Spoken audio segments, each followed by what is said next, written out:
Hi, everyone. I'm Lisa, and I want to talk to you today about the importance of being able to pivot and pivot quickly.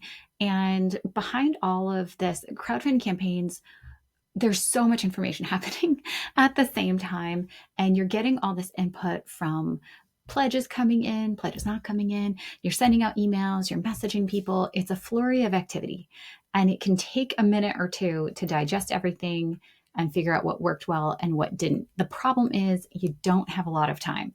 During a crowdfunding campaign, you may have 21 days in my case, you may have 30 days in other cases. And if there is a lull, if there is a slump in your campaign, that's the perfect time to do this data analysis and to go back and to look at what are the data sources that are driving the most traffic to your campaign, and what are the data sources that are driving the most pledges to your campaign, and then focus on those. So you do an analysis of your social media, you do analysis of your email marketing, and all of your influencer outreach, all of that good stuff. So I'm going to share with you the experience that I had crowdfunding my own book, Ruby and the Off-Road Rally. Our goal was really, and I say I did this project with my mom. Our goal was to test the market. This was a market test. We didn't even have a story. We certainly didn't have a large audience. We had a little bit of an enthusiastic audience, a rather small audience. And then we had, of course, a friends and family network who are willing to support us, which is fantastic.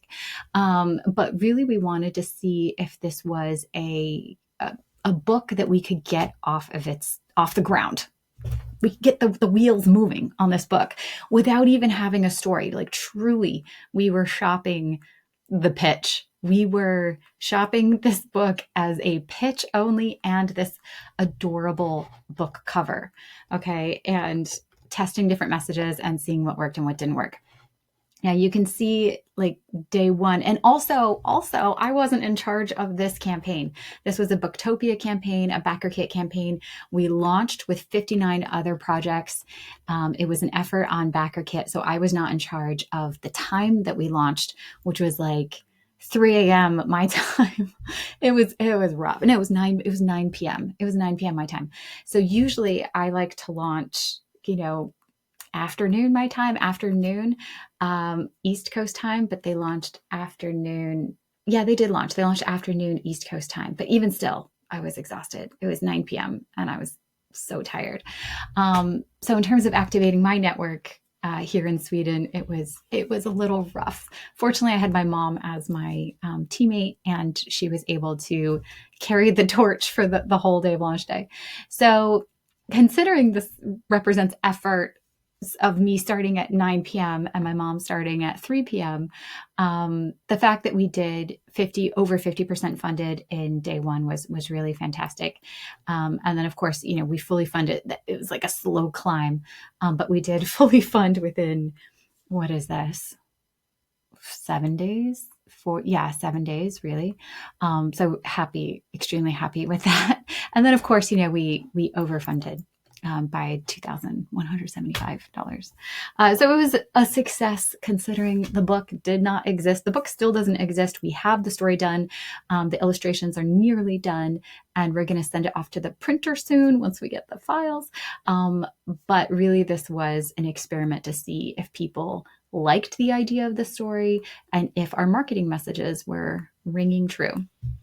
So I'm going to dive into the data so that you can see how important it is to look at your data and analyze what's happening. All right, so we're going to go behind the scenes here, hopefully. Okay, so here's the dashboard. We had 2 backers cancel. Hopefully you will get some cancellations and it's like, oh, every time, but hopefully it's not a crazy amount. Okay, so you can see the dashboard here is really informative. Sometimes it gets kind of crazy. So we had a link that I was posting everywhere, rubygoesoffroad.com, and it would it would redirect people here. And then of course the direct link on BackerKit. So this is the direct link. This is my redirect link. And then people searching on Google, and then a BK Social Project link as well. So you can see these are the top sources of backers, which is kind of crazy when you think about it, that like your top sources of backers are going to come from just very few sources. And then of course you have additional sources here. As you can go down, it gets quite low. And then this is what I really wanted to show you. The number of traffic sources that resulted in no pledges. So this is how hard you work to get no pledges. You're like, I'm posting everywhere. I'm sharing the link everywhere. And we still weren't getting pledges. So I just want to be very clear with everyone how much work is involved in crowdfunding. Like, look at all the traffic sources that we had that resulted in no pledges. Okay. And also why the data can feel overwhelming. It is extremely important that you look at these data, you analyze what's working. I love BackerKit because you can use a specific link, and then I can put that link. You can do this on Kickstarter. You can do this on Indiego. You can create these ref tags and create these links and then post them on your Instagram or post them on your Facebook or in your email, wherever you are posting things, so that you can track. So I can see, okay, exactly what was the performance of this email link when I sent it out on launch day. And then like who pledged on the 14th, people did, or I guess this was visits. So people would get the link later, even though I sent it out on launch day. So it gives you an idea of how your links are performing. So you can really get in there, and it's not just the open rate and the click-through rate. You're actually getting your conversion data from here. So it's extremely important when you have a lull, if you have a lull, you will, to go through and analyze what's working, what's not working, and do more of what's working. If you see that you're getting people coming in on Facebook, keep posting on Facebook.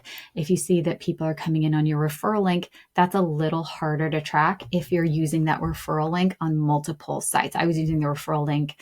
I was speaking it on my TikTok videos, on my TikTok lives. I had it in my Instagram. So if you have this redirect link, you're going to lose the traffic source if you're using it everywhere. So just know that going in. But on the other hand, it's helpful because then people can just type it in really quickly, or they can remember it off the top of their head.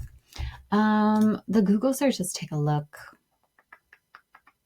Yeah, it's just a search. So it's really hard. You can see where people were kind of Googling it throughout. And then the 3 pledges came in on the 13th.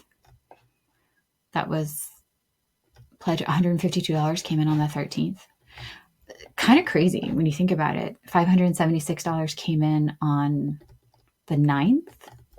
I have no idea. What was I doing on the 9th or the 13th? I have no idea. I would have to go back and look on social media and see what was happening there. Now, if you have questions, you're like, okay, what does all of this mean? Visits, number of people who clicked and like actually saw your page. Checkouts, the number of people who put and said, yes, I want to back this campaign. And then the checkout rate is that I had 9 pledges go through. So the checkout rate is the number over the number of visits. So 17.46 people added a reward to their cart, basically their cart. But the pledge rate was 14.29%. That's actually quite high if you think about it. That's a high conversion rate. So the people who were searching on Google, and it makes sense. If you're searching for something, you're probably going to convert, right? Like you saw it out. I didn't put it in front of you.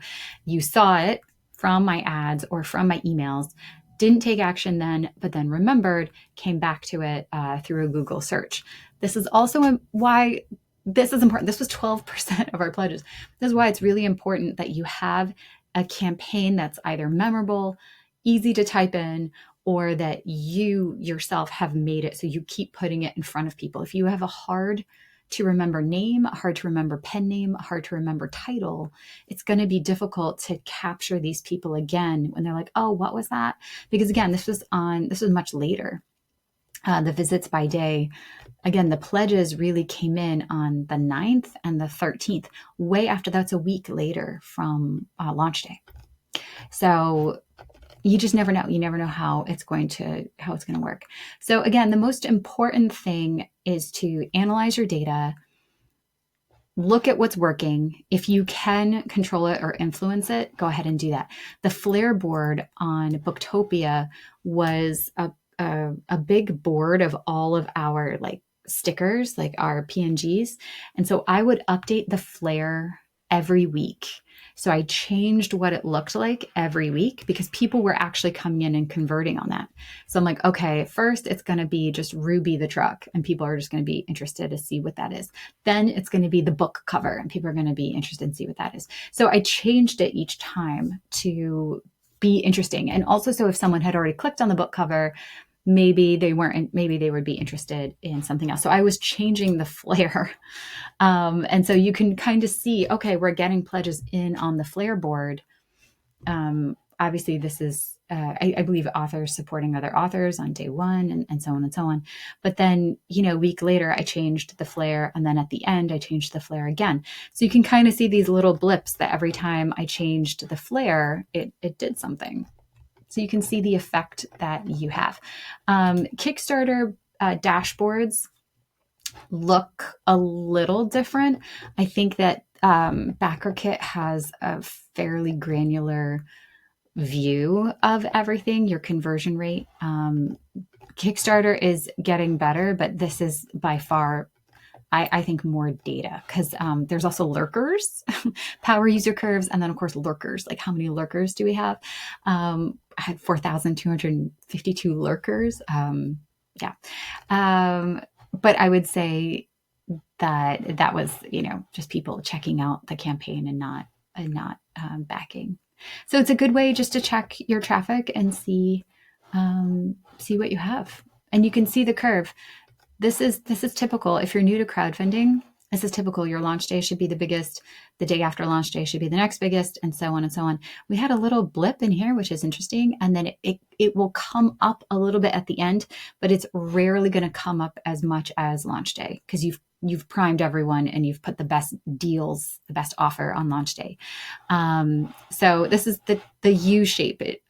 It would be great if it came back up higher, but you're also tired at the end. Also, a 21-day campaign was really enjoyable to run.